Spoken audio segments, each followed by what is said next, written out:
And welcome into the Bobby Carpenter Show here on this Thursday. Normally he's here with us on Wednesdays, but you know what? When you've got coaching changes and the like and all kinds of crazy things happening, our guy was kind enough to push it back a day, still hop on with us and give a little insight and wisdom into the happenings of life, if you will. Mr. Aaron James Hawk, thank you for joining us today. Hey, good to be with you guys. You guys are looking great, Schlegs. Your traps are looking giant as always. Thank you, brother. I appreciate that. I'll try to make a hot call. I don't know. I should go just listen to those and see if I can replicate it or do something for every time you come on. What have you been up to lately?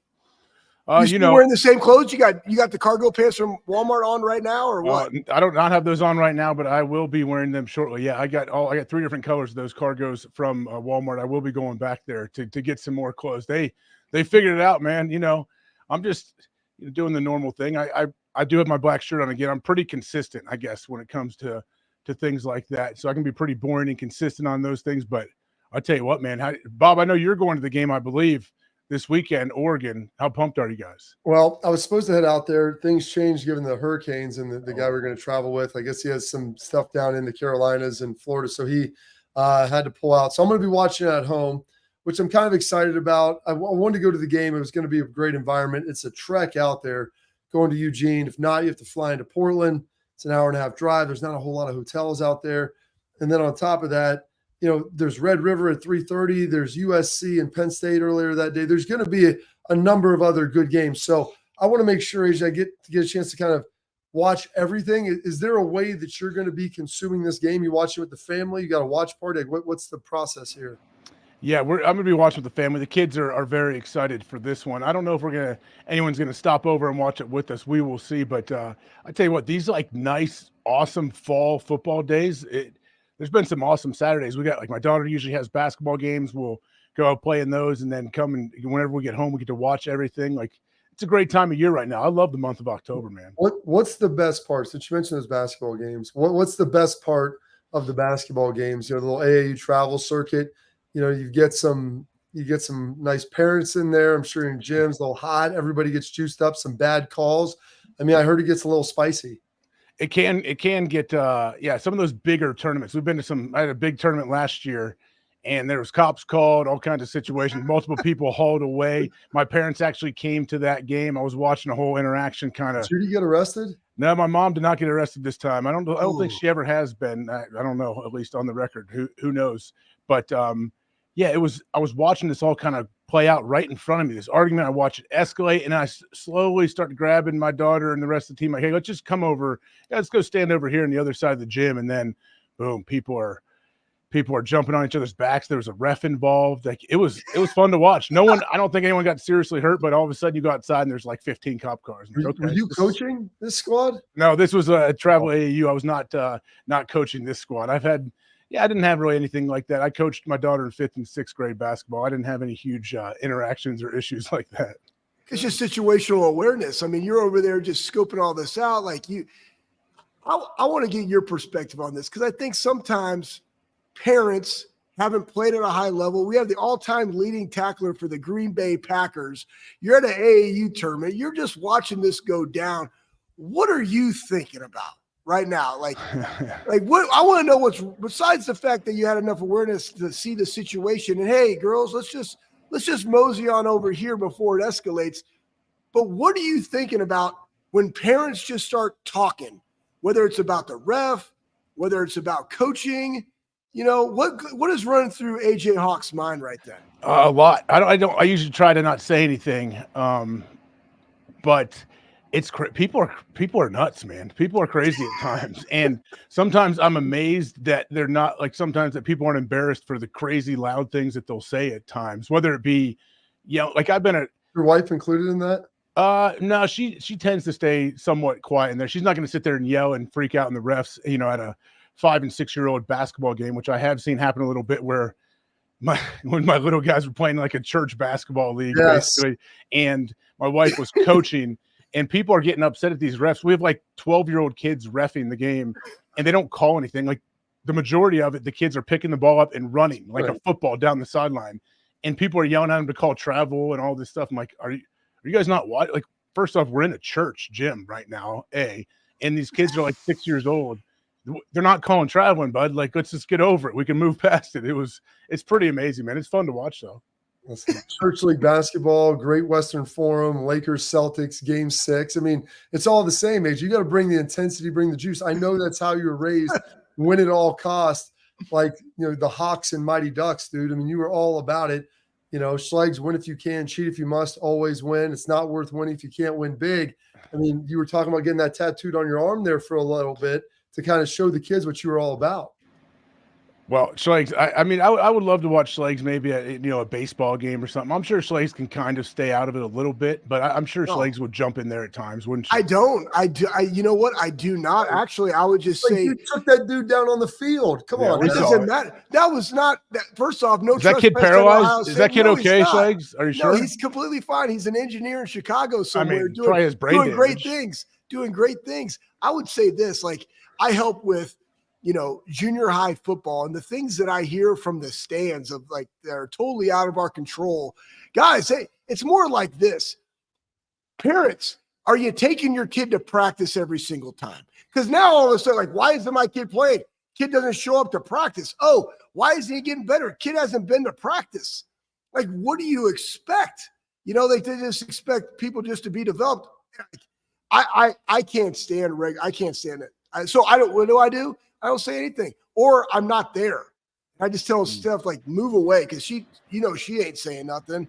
But sometimes I will go say, like, hey, I will give them just some perspective.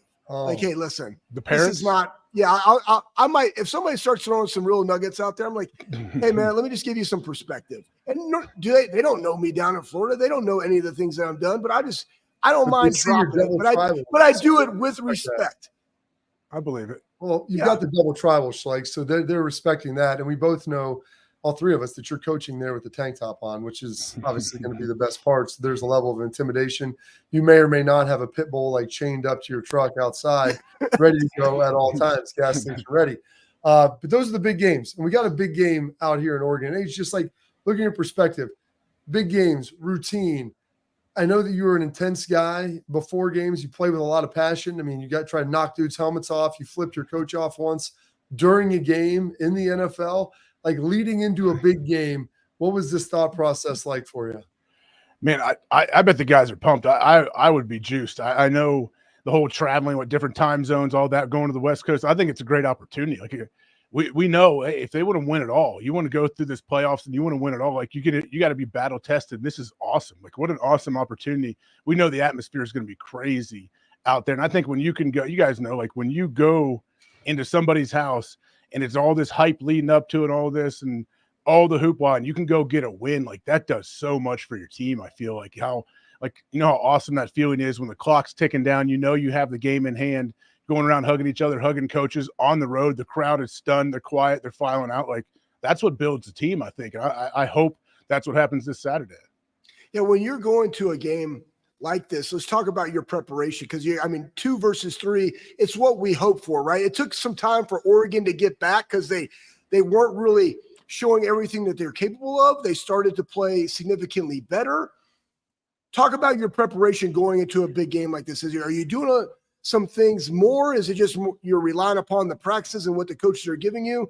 How would you approach a game like this just individually? Yeah, I think everyone I'm sure majority of college guys all have their own little routine that they do outside of whatever the coaches are doing. But I think for big games, the biggest thing that I tried to figure out, I was like, all right, I need to find like 1 or 2 little things extra, maybe like on film, or that I see that we could possibly take advantage of, defensively, like when you could take a shot here, when you shouldn't take a shot, like things that they may tip off, but also, like, don't make it more than it is and don't freak out. Like, there's a tendency sometimes of a team, if you've never been behind before, you've never been in a tough situation, you got to see how your team's going to respond. So let's say you're out on the road and you're in a game and they're up 7-0, it's pretty easy for people to freak out and coaches to start panicking. And everyone's looking around trying to look for somebody else to make a play when like, hey, we're fine. Like, we're going to be okay. So I think that was the biggest thing sometimes. The good thing about big games, though, they kind of even everything out to where the coaches, like, level of intensity throughout the week, the players match or kind of exceed it. And the coach doesn't have to sit there and tell you like, hey, don't take these guys lightly. You guys take them lightly. They're going to beat you, even though you're 48-point favorites. Like those are the weeks, I think, when coaches and players really have to be on it.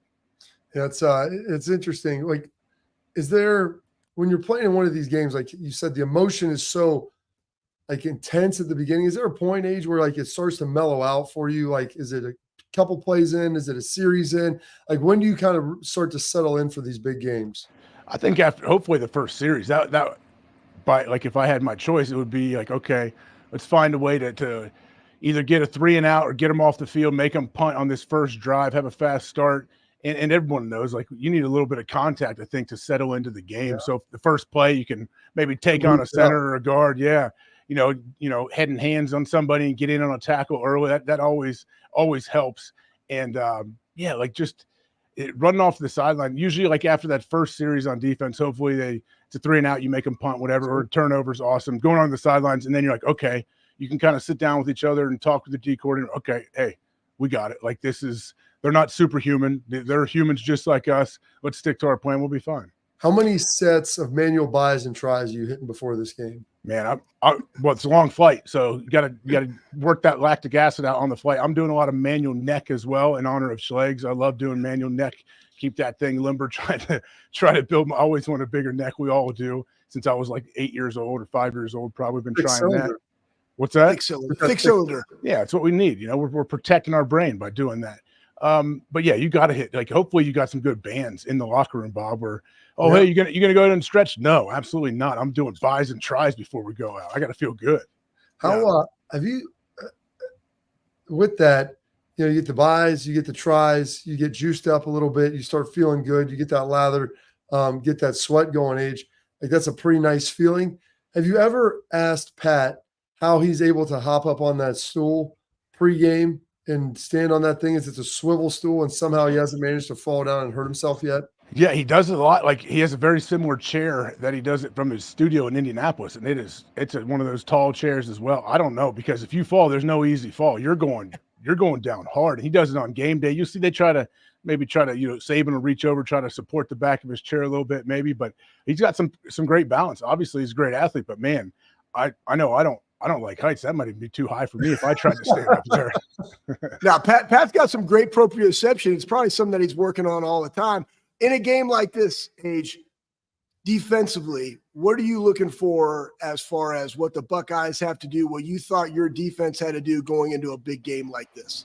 Man, so it feels like now with where the defense is and everything, like if they give up a touchdown, it's like a horrible game. Oh, what are you going to do? Like, this guy, they're not as good as we thought. Like, don't let that creep into their brains. They know, like, yeah, we want to pitch a shutout every single night, but early on, I want to see how they're finishing plays. I know I talked to you guys after the first game of the season. I just love the defense, how they're tackling guys through the ground. Like, there's multiple guys coming from all angles, using the proper leverage. Like, that's what I want to see early. Like, I don't think the environment's going to be too big for them at all. I think they're going to be very excited, but I want to see that D-line. I want to see some four-man pressure early on, because if you can get some four-man pressure early in a game, like, that offense is going to be scrambling the rest of the night. Absolutely. Age, we appreciate the time, sir. I know you got to go hop on there with Pat. Enjoy it. Enjoy the game this weekend. We'll catch you up here soon. Appreciate the time. All right. Thanks. See you guys. See you, bro. That's A.J. Hawk, all-time leading tackler in Packers history. Good friend, great dude, and great father, and protector of junior high girls at AAU tournaments. So if there's something going down, folks, you make sure that you stay around Age. He's always gas station ready because he's keeping bands in his car to stay pumped up. Transfer portal news. NCAA finally put some more guidelines around this. We'll get into that next here on the Bobby Carpenter Show.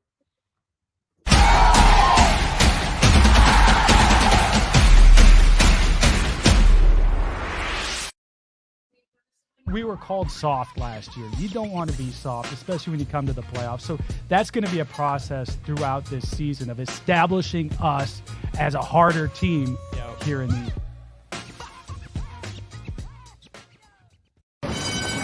They're off in the Kentucky Derby as Authentic takes them around the far turn. Tis the Laws making his move now, and they're into the stretch. These two stride for stride. Authentic, tis the Law. Here's the wire. Authentic. Tipped has won the Kentucky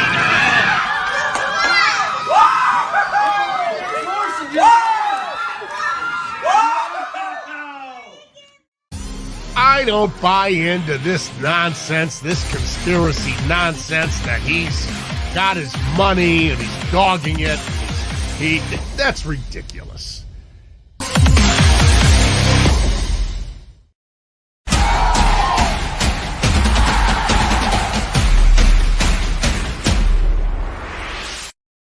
Welcome back in the Bobby Carpenter Show. And as always, our first segment was brought to you by Export Mouth Guards. You want to protect what matters most. They're trusted by professional athletes and designed by NHL team dentists. Export Mouth Guards are scientifically tested to absorb high-impact hits, protecting both your grill and your brain. Export Mouth Guards feature 3 layers of custom protection, patented use of carbon fiber that they 3D print to your smile. That means better protection, better performance, max comfort, clear communication, better performance.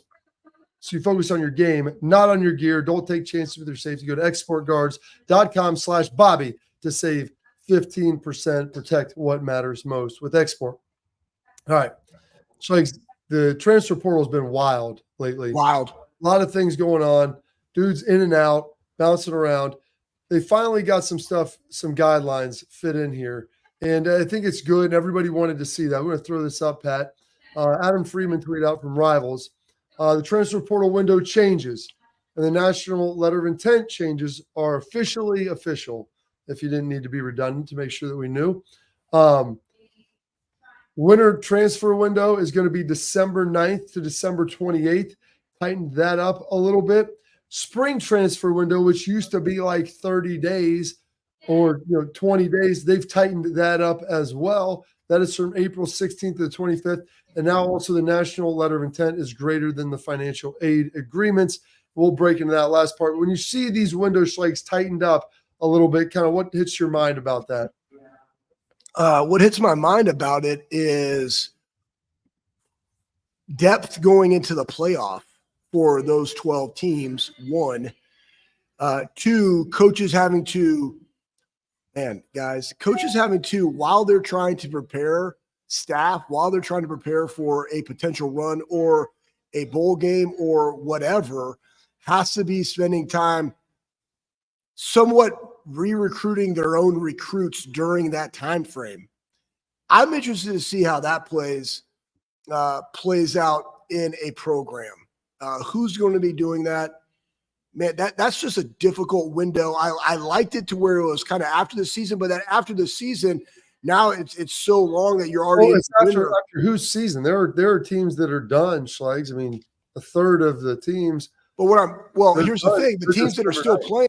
Well, the teams that are still playing, that's the portal, right? Like you're gonna know your roster. Again, I just go back and look at what the transfer portal and the NIL and all these things are, and you take it and you look at the NFL. It's just roster management. So I'm looking at the teams that are in the college football playoff, the top 12, their roster management is going to look different. They ain't bringing anybody else on right now because they're focusing on what they're doing. They're basically going to be re-recruiting and marketing their own players to stay. So at least they know what they got along with their freshman classes going into the following season. And then now you have this other window of April of which spring ball has passed or it hasn't. Like, where does that spring ball window have to now finish? It's different for some teams. Like, I remember Ohio State, like they were done or just about done. I mean, there were teams on the West Coast that are on quarters like we were, Schlegs, that they started their spring ball in April when they got back for fall spring quarter.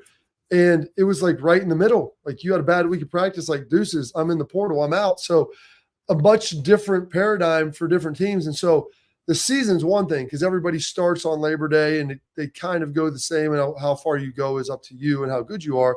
But spring ball is going to be determined by your school schedule and academic calendar and somewhat by your coaches. So there's a much different work at play. And they had talked about getting rid of the spring portal window.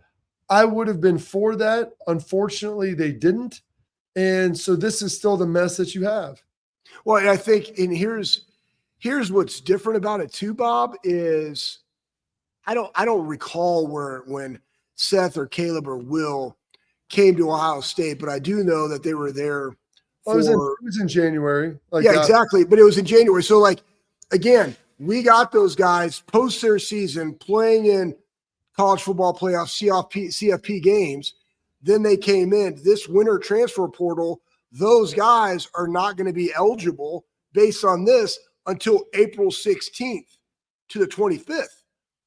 That hampers that, I would say, for a score. I'm just taking Ohio State in consideration for that, because once your season is done, how are we going to fill the gaps? How are we going to do roster management? Where's our development? What guys are the guys on the roster? Because those guys aren't thinking about transferring. They're thinking about completing their season, and to get the quality of guys like we got this last year, that's going to be at a detriment, meaning they're still playing. And now this portal window is closed. I have to now wait till April 16th. And the biggest part of that is the thing is, you can get people out of the portal at any time. You just have to make a decision on getting in. So you can pull players from it at any point. But the reality is, they have all of that time. Do you really need, if you're going to get in and you decide do you need that many times? Do you need 3 weeks? And the reality, people are like, well, everybody's seasons ends at a different time. Well, there are exceptions. So guys who play later, they get an extra week. You get a week after your final game. So guys that are in the first round of the playoffs or second or third championship, whatever it is, they get another week. So I don't understand. It still seems too long to me. They need to tighten it down. Either you want to be at your school or not, getting in there, fielding all these different questions. If you're getting in there, how many visits do you need to take? That's why you should have an idea of kind of where you want to go and what you want to happen. 10 days is plenty for me. All right. There's another part of that story. If we can toss this up here, Power, start talking about NLI, National Letter of Intent. So moving forward, written offers of athletic aid will replace National Letter of Intent. In the previous formula for determining signing dates, they'll be applied to those written offers. So the signing dates are going to be the same thing. Transfer prospects may be signed by a new school once their names are permissibly entered into the transfer portal. After a prospect signs a written offer of athletics aid, other schools that offer athletically related financial aid will be prohibited from recruiting communications with that prospect. So if you were recruiting them, you were offering them aid, someone else offers them, you're giving them basically scholarship money, scholarships. Boom. Once you sign with the one school and commit to that, you can't talk to anybody. The other schools can't contact you anymore. I think that's a pretty basic, standard, and sound practice to prohibit some of this wishy-washiness. And I know we had some of the issues with guys and what was promised, what was to them, and then they hear better offers other places, and then they want to get back in. I think this helps alleviate some of that. What it is basically hey, we can offer you this amount of money. We can offer you this amount of money. I'm going to go to school A. All right. Oh, we didn't get that guy that we already had NIL money promised to. We're going to take that. We're going to dump it in your bucket. Come now. We can offer you more than that school. Yeah. That's what this alleviates. I want to go back to that last point, Bob. I think a very easy solution to that would be, hey, you have 10 days post your last game, whether or not you're going to be in the portal. Yeah. That should be it. That should be it. Poof, David Copperfield, Schlegs. That would be an easy solution, easy suggestion. Sometimes the easiest things, well, they don't seem to be all that easy. But they'll get it figured out eventually, hopefully, as we continue to move forward. All right, coming up next, we got our headlines. College game day. Where are they going to be? Find out next on the Bobby Carpenter Show.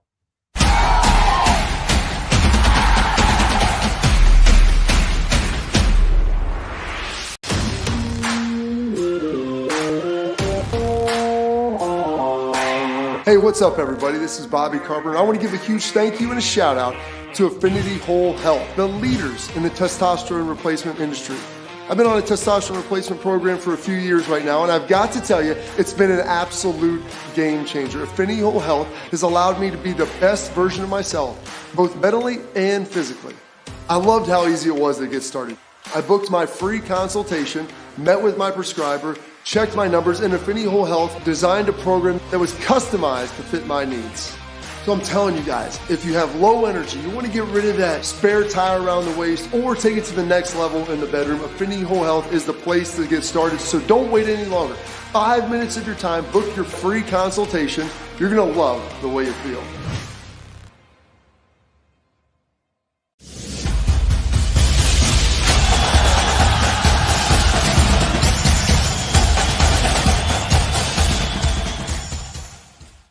All right, now it's time for our headlines. Headlines are brought to you by our friends over at Affinity Whole Health. They offer personalized treatment plans to help people feel better. Whether you're struggling with weight loss, low energy, muscle loss, poor sleep, they can help you with all of it. Been a patient there for 7 years. I keep telling you about them because they are great. Affinity Whole Health provides expert guidance for you to safely reach your health goals. They've got Ohio covered. They're in Columbus. They're in Cleveland. They are in Indianapolis. Heck, they're even in Chicago. And they're best of all, they're online. You go to affinityWholeHealth.com, schedule a free consultation, go meet with them. They'll figure a program out, then customize it to your needs, and then they ship everything right to your house. It's so easy. That's what got me. I'm trying to save time and feel good. So go to affinityWholeHealth.com. All right, Schlegs. Yeah. Game day. Yeah. Big deal. Where's game day going to be this week, Schlegs? Well, let's toss it up there. Game day will be at Ohio State versus Oregon. Going to be an early morning for him out there. Does that juice this up even more for you? No, it's already a big game. It's 2 versus 3. But hey, no, it's great that College game day is going to be there. It's great that they're going to have a emphasis on Oregon. And again, guys, this is Oregon's first big time game in the Big Ten.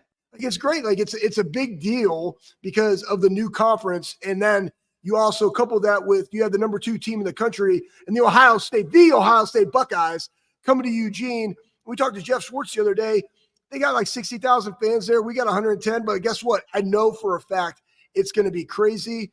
I'm truly excited that we get to witness it. Is it a big deal? And I'm talking like if I was a player, no. BFB? Right? 2 versus 3 is big enough. Like that's all that really matters. Because to what AJ alluded to, man, it's going to be good versus good. Matchup type game. That's why you come to Ohio State.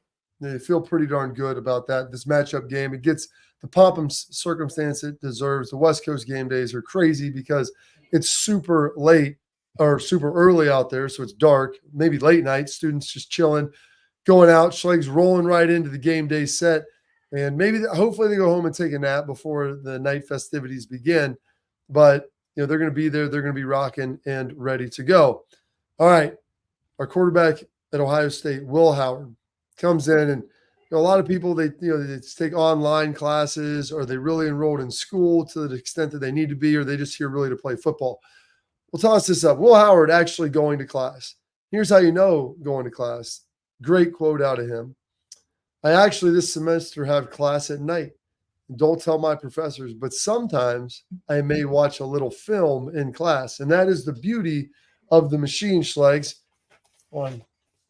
You get one of these bad boys right here. Let's pop this thing open. Set it inside a book. Who knows what you're watching? Check out a little film. Like they always used to say, Schlegs, one of your favorites, one of our favorite coaches. School first, football second. Yeah, exactly. School first, football second, Bob. And I'll say this, guys. You know what? I look at that. That's called being efficient with your time. I don't know necessarily. It's efficient with your time, and it's also multitasking. Like he's just preparing himself, for his future in life. Where you got people talking like, I got to go handle my business, and I don't necessarily know what Will is studying, but I definitely know that if we had the old iPads back in the day, Bob, and I actually visited a class. Maybe you should just skip class, just not go. And I would watch film.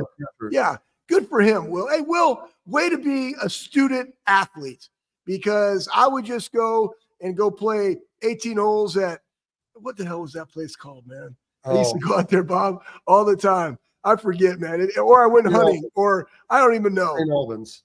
Yeah. St. Albans, man, out there like Johnstown. It was like 40 minutes away. I just hop in a car. I had a cart key.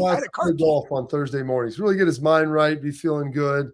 And then Fick, AJ. That was the off season. During the season, I would go hunt. During the season, I would go hunt. My bad. Skip class to hunt. Spring ball, you would skip class to go play golf. Yes. By the way, who would you play with? Well, you just loiter out in the parking lot like a lounge lizard, waiting to see if you could leech on to a threesome and turn that threesome into a 4-banger. Papa Schlegs being the 4th dude. So definitely an interesting process that you would do. I love Will. I love Will, man. This is great. Yeah, Will's a great dude. He's getting after it. I'm excited to see how they're going to use him. I feel like they're going to run him a little more this week, Schlegs, and we'll talk about that a little bit more tomorrow.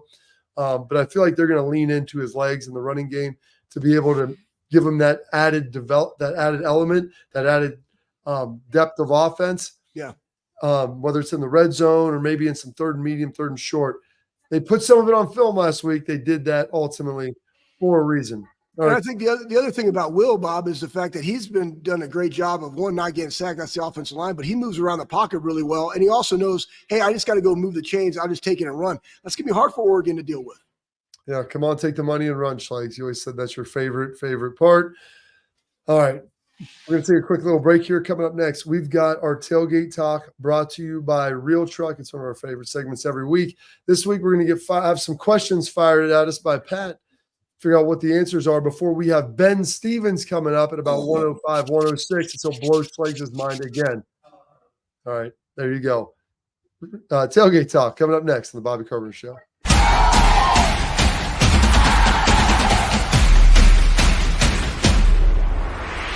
We were called soft last year. You don't want to be soft, especially when you come to the playoffs. So that's going to be a process throughout this season of establishing us as a harder team here in the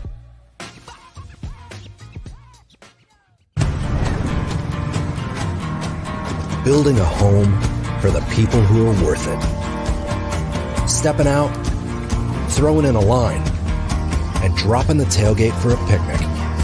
And finding far-off campsites with the people you're closest to. Upgrade your truck, Jeep, or Bronco with over 1 million parts and accessories. And bring your truck to life. Real Truck. I don't buy into this nonsense, this conspiracy nonsense that he's got his money and he's dogging it. That's ridiculous.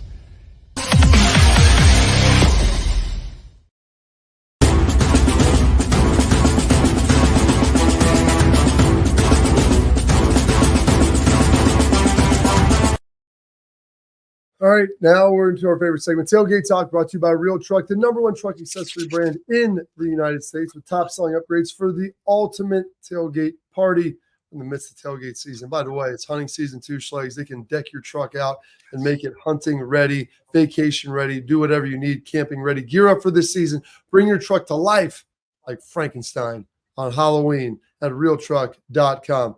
All right, Pat, let's get in the game. Fire away some questions, sir. All right, guys, lift it or leave it. We got a quick two-pack here today, but the first one is the first weekend of October through Thanksgiving. Best time of the year for sports. Lift it or leave it. I'm going – spring is pretty good. When you have March Madness, you get some baseball, you get the Masters, you get maybe a little bit of spring ball action in there. Late Christmassy when the NFL is kind of going, you get college football, but – I'm not a huge baseball guy, but I do like playoff baseball. So right now you've got great college matchups. You're starting to figure out who everybody is in the NFL. And you get some playoff baseball, which you can sprinkle in during the day. So I'm going to leave this. It's not the best, but it's pretty darn good. I'll lift it because we just got football for like 50 days in a row. And you got the baseball wrapping up. You still got a little sprinkle of hockey's going on. You got like basketball's like starting to pick up. Yeah. I love it. Lift it. All right, guys. Last one for me. Travis Hunter was Deion Sanders was asked in his press conference the other day, who was better in their prime, Coach Prime or Travis Hunter? Lift it or leave it. Didn't he answer this, Pat, as far as like my time is done, like it's his time now? Easy way out, but who you taking, Travis Hunter or Deion Sanders? That's pretty tough. I mean, because I watched Deion do it at like peak Florida State, and then he obviously was in the NFL. And when you're a young kid, your perspective on everything changes dramatically, Schlegs. So like Deion was the greatest thing ever, and he did it for a long time. If you're to look at Deion in college versus Travis Hunter in college, they've asked Travis Hunter to do a lot more. Him and Shedeur are shouldering the load on that team, and they're only a handful of weeks in. But if they're able to finish this season like 8-4, 9-3, and dare I say like somehow make the Big 12 championship game, I would have to say that yes, it's him because he's been great at defensive back. and he's been really stinking good at wide receiver. Maybe not going against quite the level of competition of Deion, but it's pretty darn impressive. So I'm going to lift this. Yeah, I'm going to lift it too. Though Deion also played baseball, Bob. He was did. a multi-sport athlete. But I just think talking about prime, in their prime, like just right now in college, Travis is asked to do way more. And to your point, with either him or Shedeur out, like that team is not 4-1 right now. So I would say lift it. All right. Well, that was Real Truck, Tailgate Talk, brought to you by Real Truck. One of our favorite segments, Pat getting in the game. Now we've got I don't know if he's our favorite guest. Schlegs, AJ's our guy, but definitely our most knowledgeable guest. You will find he will whet your beak for the college football weekend and probably help you make a couple of shekels. We've got Halloween. We're in the holiday season. Christmas is coming up. So let's start padding that bank account with our guy, Ben Stevens of Sports Grid Radio, coming up next on the Bobby Carpenter Show.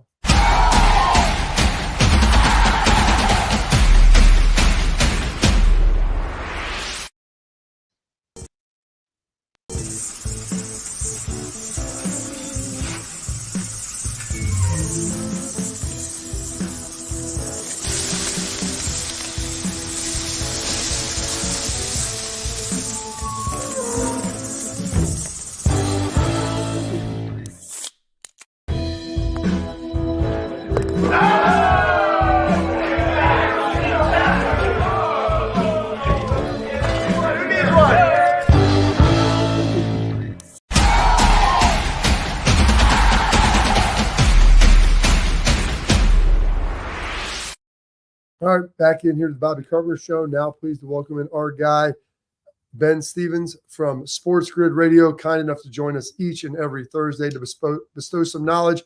Try not to explode Schlegs' brain, which he does each and every weekend. Give him a follow on X at Ben Scott Stevens. Does a terrific job. Ben, last weekend, we had 5 upsets of ranked as far as numbers. I know A&M was favored, obviously, to be able to get it done against Missouri, but I don't think anybody anticipated them getting it done the way that they did. Either of those 5 games, pick your 1 or 2 favorites that was probably the most surprising, or maybe one you saw coming even. So, I thought Vandy was going to cover, guys, because Vandy has been a great underdog against power competition this year. Now a perfect 3-0 against the spread, including 2 outright victories, beating Virginia Tech the opening weekend of the year and taking Missouri to double overtime in their recent game before Alabama. So I thought Vandy might be able to keep it within the number this year. Did not expect Vanderbilt to win outright and to break down the goalpost and to send it into Broadway on Nashville on a Saturday night. One that I thought was really compelling was going to be USC on the road in Minneapolis against the Golden Gophers, because as we alluded to, it was a 3rd consecutive game for the Trojans, an indoctrination into Big Ten football. You played Michigan, you allowed 290 rushing yards. You were getting beat early at home by Wisconsin. You blanked them in the second half. Could you go up against the Minnesota team where you knew they were going to establish the run and play really sound defensively and go on the road and win that football game at the bank on a Saturday night?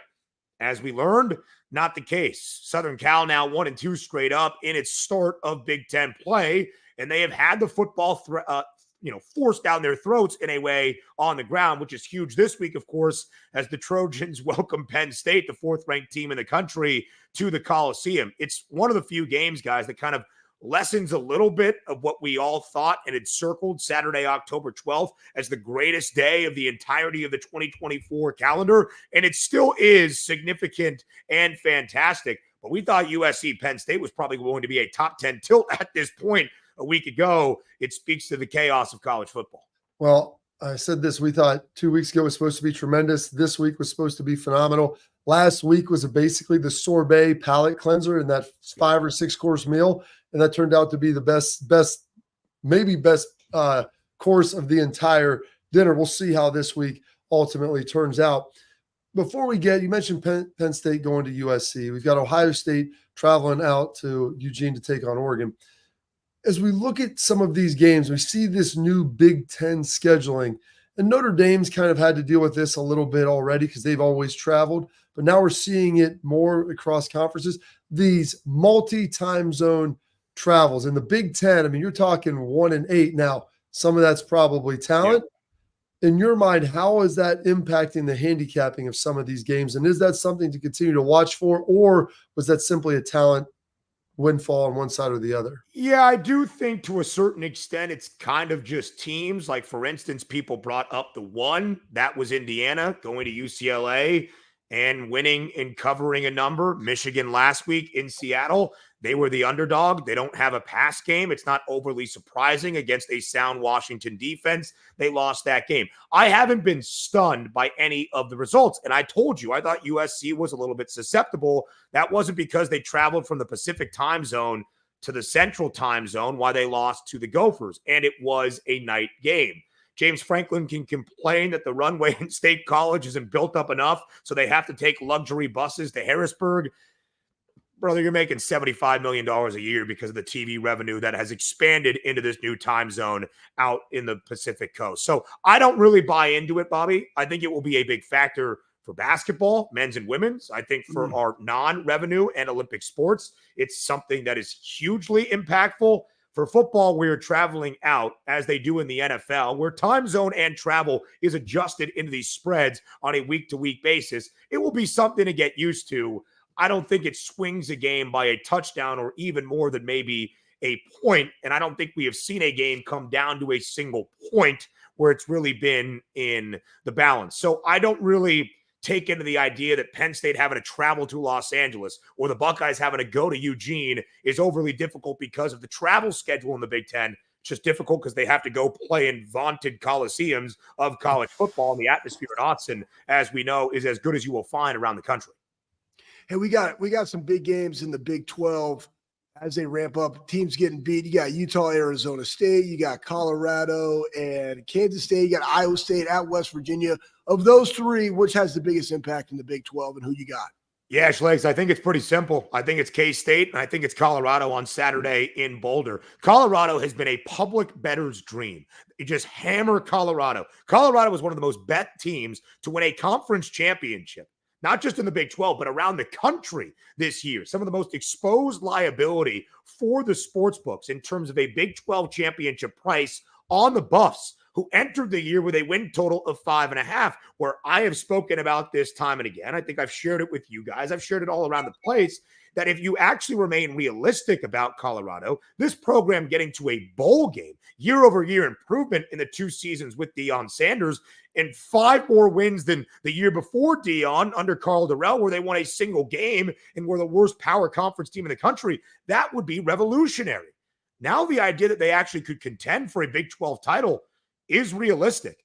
They're off to a 2-0 start in conference play, that wild Hail Mary to win against Baylor, and a huge 2-touchdown upset where they looked like the better team through and through against UCF, who got off to a great start. They've showed a couple of their weaknesses and flaws over the past 2 weeks. But this is a real one for Colorado. It really is. They've been a great underdog under Deion Sanders, 7-3 against the number since the start of last year, the outright victory against UCF in their most recent game, and the defense has improved. It's not great, but it has improved. 184 yards per game given up on the ground a season ago, now 156. But teams are running it so often, trying to expose CU. The defensive front has had to fight. They're only allowing just over 4 yards per carry. They have been better. So all of that to say, hugely significant and impactful game for the Big 12 title race in Boulder. I do believe that Kansas State is the right side. K-State has been exposed through the secondary this year. Of course, you're not going to find a better test in that conference, perhaps all of college football, than Shedeur Sanders, Travis Hunter, and the rest of CU offensively. I do think K-State buckles down. My favorite bet of the game, though, Avery Johnson, the sophomore quarterback for the Wildcats, over 67.5 rushing yards. 3 quarterbacks have already hit 70-plus against Colorado, KJ Jefferson included a couple of weeks ago. He had 76 on the ground. And Avery Johnson, a guy that has had 60-plus in his last 3 games, including the huge victory over Oklahoma State, in which he only ran the football 5 times. I like Avery Johnson over 67.5 rushing yards. It's my best bet for the Colorado game on Saturday in Boulder.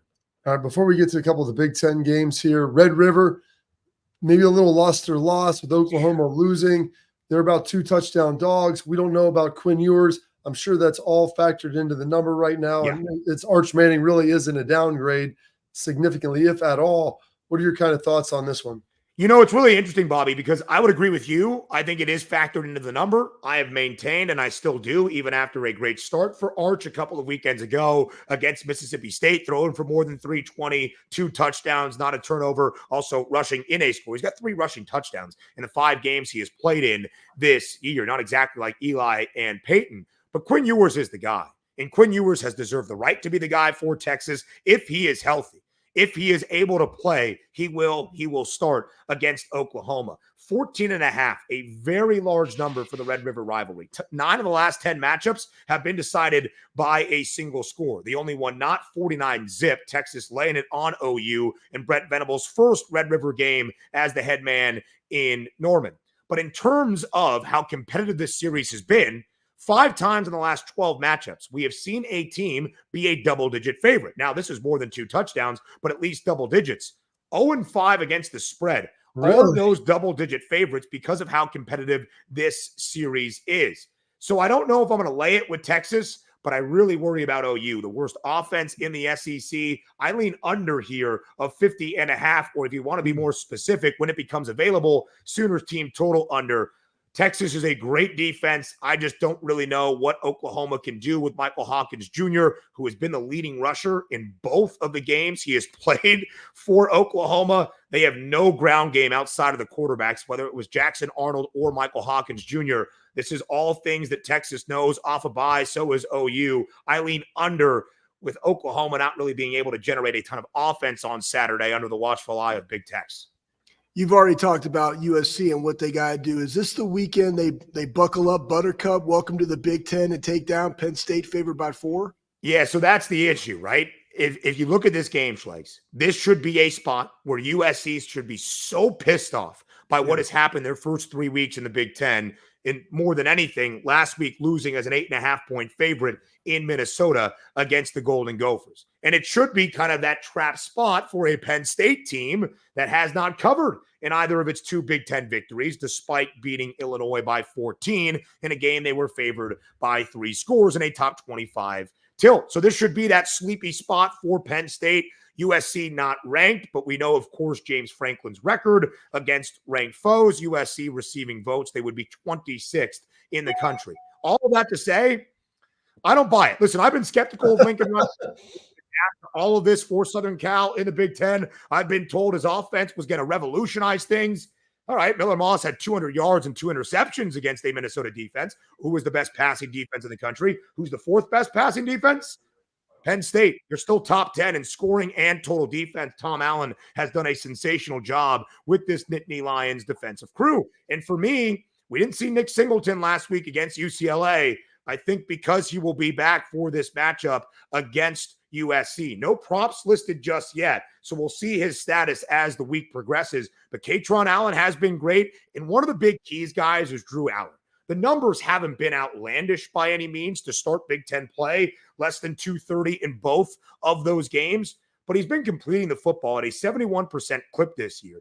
You compare that to his completion percentage a season ago, 59.9%, and in their games against ranked opponents 4 times, less than 50 in 3 of the 4. He's been so much better and efficient at the quarterback spot. I don't know if I'm going to lay the 4.5 with Penn State. I'll probably either attack Katron Allen's rushing yards number or Nick Singleton's win/if it becomes available, because I still question USC's defense. And until I see it be different, like truly different, like really slow down a good Big Ten rushing offense, I'm going to have my concerns. I think Penn State's the right side, albeit on the road in what would be a peculiar, trappy, sleepy spot for the Nittany Lions. All right, let's not bury the lead here. In the final minute, Ohio State, Oregon. Buckeyes traveling to Eugene. What do you think about that one? Listen, first game for the Ducks as a home underdog since 2018. They won that game against Washington in overtime. Of course, these two have recent history, 2021 and C-Bus. Don't need to talk about that game all that much. For me, again, it's a 3.5-point spread for a road team in Autzen. Normally, that would not be bettable. But under Dan Lanning, Oregon is 0-2-1 against the spread as an underdog. They have not won a game outright as an underdog. And frankly, they have failed to perform even on relative expectation as an underdog. They are 1-4 against the spread this year. Their only cover against Oregon State in the Civil War. They have been better defensively the last 2 weeks, and that is huge. But against the likes of UCLA and Michigan State, who they held to 60 rushing yards or less, who was the one offense, maybe at least on the ground, you could compare to what Chip Kelly and the Buckeyes do? That would be Boise State. And Ashton Genty ran for nearly 200, and the Broncos put up 34, and Oregon survived as a 19.5-point favorite with a last-second field goal. I'm laying the 3.5 with Ohio State, and I will be attacking Quinshon Judkins and Travion Henderson and some of the rushing yards numbers for Ohio State on Saturday night. Absolutely, Ben. We appreciate your time. You are one of the best. Check him out at Sports Grid Radio. Give him a follow on X. Ben Scott Stevens, thank you very much again, sir. Greatly appreciate it. All right, coming up next, we'll wrap up the show here on the Bobby Carpenter Show.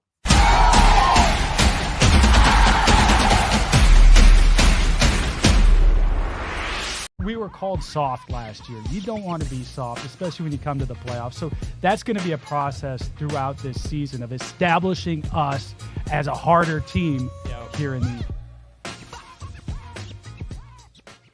I'm Garage Beer, and this is Bobby Carpenter. Garage Beer. Beer flavored beer. Beef with an F? Okay, my bad. It's crisp and cool, and it doesn't taste like. I'm Bobby Carpenter. I drink in garages because my wife says I don't belong inside.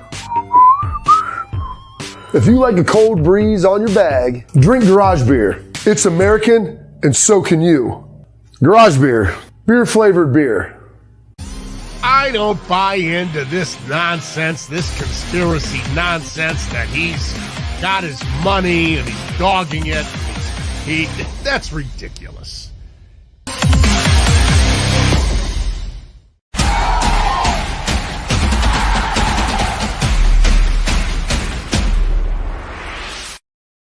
All right, Schlegs, Ben, blew your mind as always. I know you love the info about Oregon. Your final 30 seconds here. What we got? No, 30 seconds is this, man. Kansas State, Colorado, that's going to be a huge game. I love the fact that he's just looking at how teams have ran against people and what they've done and like betting those other small prop bets. Like I would never get in the weeds of that, but I love his take. I love what he talked about for the Buckeyes. It makes me feel good about where the Ohio State Buckeyes are this weekend. Well, it should. Listen, we'll do a big deep dive tomorrow, efforting Josh Perry. Hopefully we'll have Joshua on with us as he's on the NBC desk on Saturday night, talking about the game he was here in Columbus, interviewing Emeka and JJ Smith. So be sure to check him out as well. That's it for today's show. Like, subscribe, leave comments. We appreciate it. Tune in next time on the Bobby Carpenter Show.